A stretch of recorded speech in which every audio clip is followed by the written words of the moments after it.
Hi, this is Katie. I'm going to show you how to make an accordion book. So I've got a poster here about making accordion books. It's just one long piece of paper. Have you seen an accordion before? They open and close. So an accordion book is like a book that opens and closes. Very cool. It folds up one long piece of paper. Here is a cool accordion book. This is a copy of one of the Mayan codexes. It's just a photocopy, but you see how many pages are in it. It's super cool. They have all kinds of different information. So that's a cool example of an accordion book. And then this is an interesting example of an accordion book also. This is a map of Central Park in New York. So that's a really big park. There's all kinds of stuff. What if you wanted to go look at the turtles near Belvedere Castle? You would know where to go if you had this folded up in your pocket. So it's a cool little accordion guide. Any kind of paper will work for this. I like to get a really big piece of paper. If you can, that's great. If you can't, that's also totally great. You're going to fold it in half, hot dog style, long ways. You're going to cut along this crease as carefully as you can.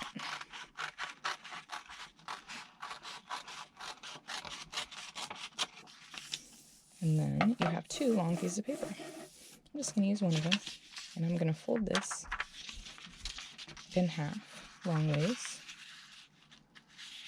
So you have kind of a long half fold here, and then I'm going to fold it in half back ways. So fold that half in half. So now it's a quarter. So that's folded in quarters.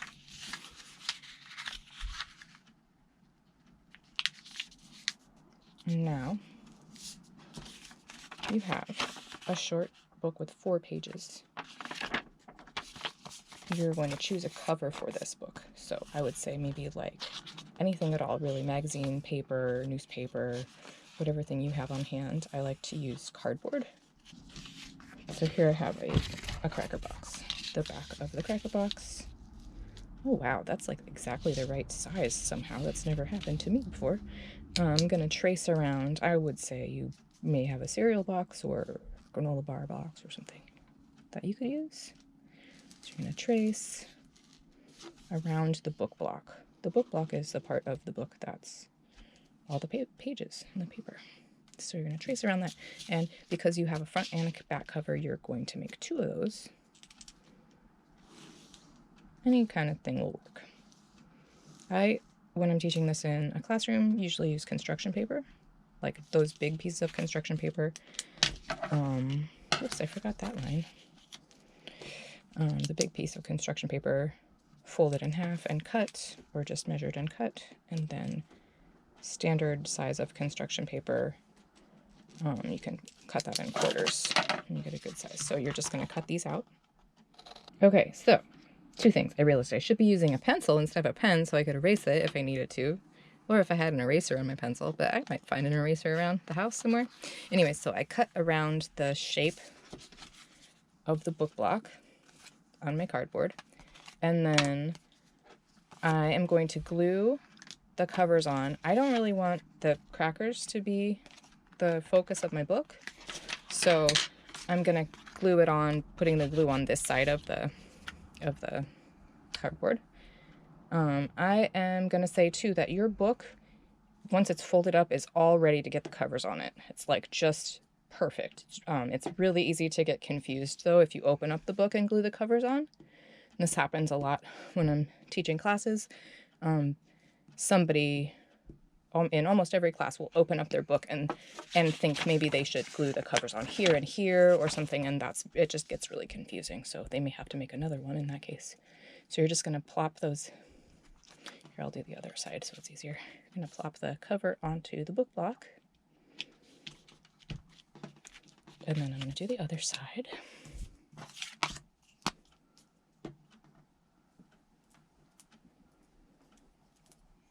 Just getting as much glue on there as I can.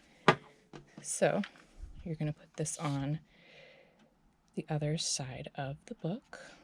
And now you have covers on your book. The front is the part that has if you open your book up, you can see 4 pieces of paper, 4 blank pages. So a lot of the time people will maybe make their cover on this side, and then they are like, why do I only have 2 pages? I have the same amount of pages as everybody else who's doing this. It's just that it's easier to do the cover the right way the first time if you open it up and make sure that you have all 4 pages open in front of you. Now there's like a little mountain here, and then you're going to close it up and write your title on there. I don't know what it's called. I'm going to put a question mark. And then I can draw a picture of something big, or I can think about a story which has usually 3 parts, a beginning, a middle, and an end. At the beginning of a story, there's an introduction to characters or something like that. In the middle of the story, maybe there's an adventure or something happens. Some kind of event happens, and at the end, there's the conclusion. So you can figure out what the end of your story would be if you're writing a story in here. This is a good page to write your name and the date and stuff like that. But you can also draw a gigantic picture of something. Here are a couple of examples of abandoned books by kids. So this is the large size of construction paper. Just fold it, cut in half, and then fold it up. The same way as this. And then this is construction paper. And then this one is really good. I think that's this guy. It's a giant, I believe, snake.